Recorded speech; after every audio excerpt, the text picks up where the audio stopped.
Good afternoon everyone. आज जो है हम 2.1.4 समुद्र तटीय मैदान और द्वीप समूह देखेंगे। ठीक है ना। तो जहाँ समुद्र ज़मीन से मिलता है उसे तट कहते हैं। एक तरफ विशाल समुद्र और दूसरी ओर रेत का मैदान है। कहीं कहीं तट मैदानी ना होकर पहाड़ी होते हैं, जहाँ समुद्र की लहरें पहाड़ और चट्टानों से टकराती हैं। अपने प्राकृतिक सौंदर्य के कारण समुद्री तट पर्यटकों के आकर्षण का केंद्र है ना। कि जहाँ समुद्र ज़मीन से मिलता है उसे हम लोग क्या कहते हैं, तट कहते हैं। एक ओर जो है विशाल समुद्र होता है और दूसरी ओर जो है रेत का मैदान। ये बहुत सुंदर होता है और हम सभी जो है इसकी सुंदरता को निहारने के लिए इन तटों पर जाते हैं। सबको पसंद है ना समुद्र के किनारे रेत पर चलना। ठीक है, तो आज जो है हम ऐसे ही समुद्र तटीय मैदान के बारे में पढ़ेंगे। चित्र देखिए 2.19 है ना। ये देखिए, ये आपका समुद्र दिख रहा है। ये आपका समुद्र है और ये आपका क्या है, समुद्र रेत का मैदान है। ये देखिए, और ये क्या है, आपका समुद्र है। दिखा सबको। प्रायद्वीपीय पठार के दोनों ओर सागर से सटे सकरे मैदान हैं। इन्हें समुद्र तटीय मैदान कहते हैं।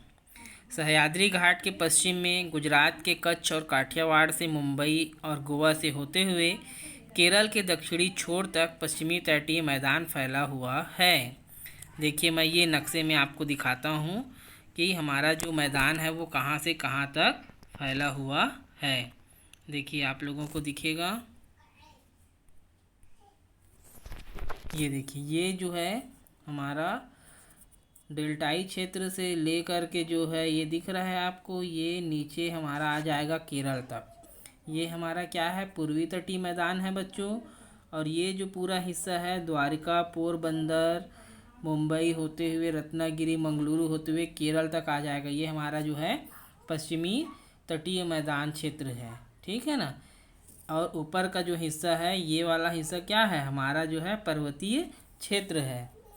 देखिए, इसमें कौन कौन सी नदियाँ जो है बंगाल की खाड़ी में गिर रही है और कौन कौन सी नदियाँ जो है वो अरब सागर में। देखिए, महानदी, ब्राह्मणी, स्वर्णरेखा और ये सारी नदियाँ जो है बंगाल की खाड़ी में गिरती है। इधर नर्मदा, शाही, ताप्ती, गोदावरी, ठीक है, कृष्णा, ये सारी नदियाँ जो है कृष्णा नदी जो है यहाँ गिरती है बंगाल की खाड़ी में।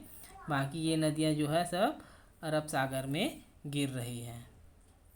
ठीक है, चलिए अब यहाँ से देखते चलेंगे तो आप लोगों को समझ में आएगा। प्रायद्वीपीय पठार के दोनों ओर सागर तट से सकरे मैदान हैं। इन्हें समुद्र तटीय मैदान कहते हैं,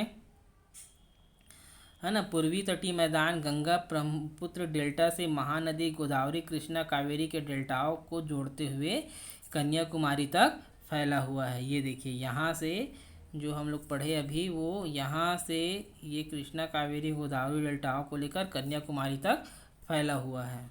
ठीक है।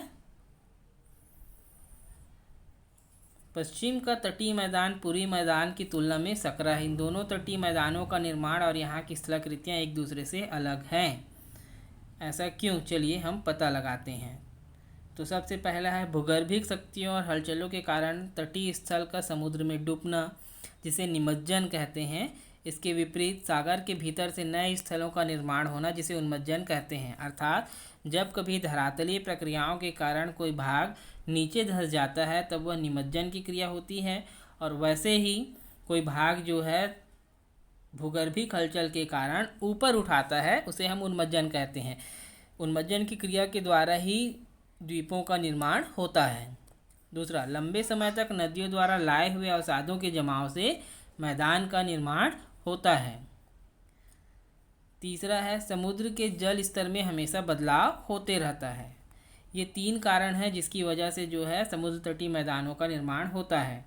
चलिए हम देखते हैं अब पश्चिम तटीय मैदान। ठीक है बच्चों, यह मैदान अरब सागर एवं पश्चिमी घाट के मध्य स्थित है। इस मैदान की उत्पत्ति जमीन की धंसने की क्रिया से हुई है। अभी हमने दो क्रियाएं पढ़ी ना, एक है उन्मज्जन की क्रिया और दूसरी है निमज्जन की क्रिया। उन्मज्जन की क्रिया मतलब धरातल का ऊपर उठना, और निमज्जन की क्रिया अर्थात धरातल का नीचे धंस जाना। तो जो पश्चिमी तटीय मैदान है उसका निर्माण जो है निमज्जन क्रिया के परिणाम स्वरूप हुआ है, अर्थात वहाँ की ज़मीन के नीचे धंसने के कारण। कालांतर में इस डूबे भाग पर अवसादों के जमाव से यह अस्तित्व में आया, इसलिए यह एक सक्रिय पट्टी है। देखिए यहाँ से हम देखेंगे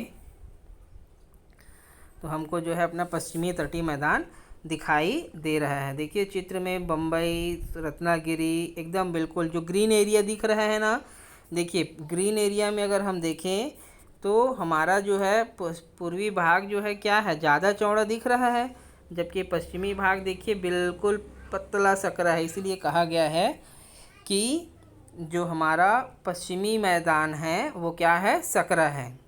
इसकी औसत चौड़ाई 64 किलोमीटर है, जो पूर्व से पश्चिम की ओर फैला है।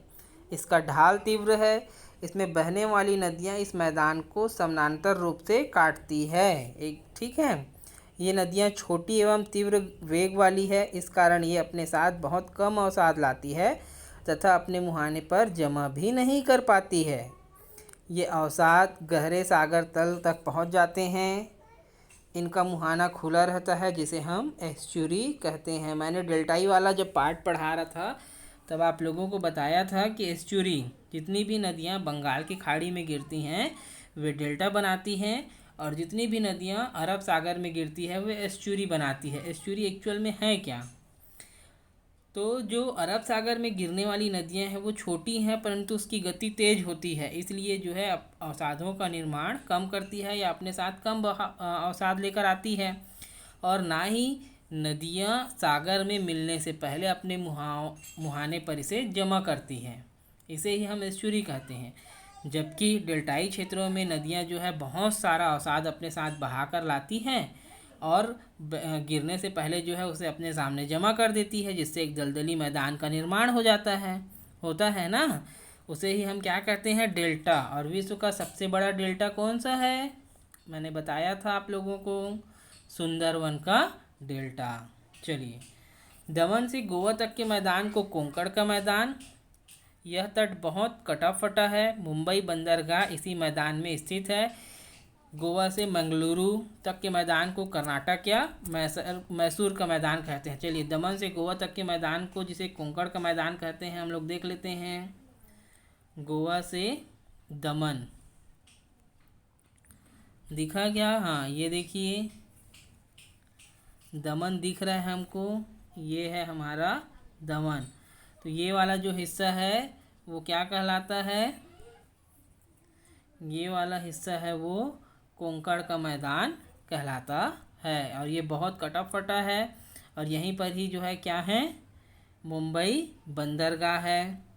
ठीक है, उसके बाद जब हम आगे बढ़ते हैं तो गोवा से मंगलुरु का जो मैदान है उसे क्या कहते हैं, मैसूर का मैदान या कर्नाटक का मैदान। और मंगलुरु से कुमारी अंतरीप या कन्याकुमारी तक के मैदान को मालाबार का मैदान कहते हैं। ये देखिए मार्मा गोवा, ये मंगलुरु हो गया आपका, ये मैसूर का मैदान है इतना, ये क्या है, मैसूर का मैदान। और ये क्या है इतना, हमारा मालाबार तट। क्या है ये, मालाबार तट है ये।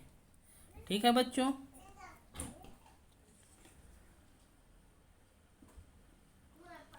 इस क्षेत्र की विशेष स्थलाकृतियाँ लंबे एवं सकरे कयाल होते हैं। कयाल क्या है, बैक वाटर है। इसमें समुद्र का खारा पानी और नदी के मीठे जल मिलते हैं, जिनमें मछली पकड़ना और नौकायान किया जाता है। इसका निर्माण नदियों के मुहाने पर बालू जमा हो जाने से होता है।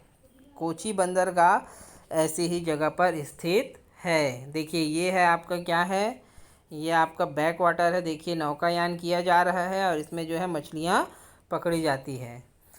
यहाँ की जलवायु उष्ण आर्द्र है, जो मानव निवास के अनुकूल है। यहाँ के मुख्य वृक्ष रबर, सिनकोना, कहवा, यहाँ पर रबर, सिनकोना, कहवा, गरम मसाले, नारियल एवं काजू की खेती की जाती है।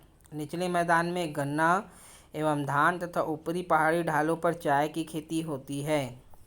प्राचीन काल से यह इलाका अरब देशों से समुद्री मार्ग से व्यापार के लिए प्रसिद्ध रहा है।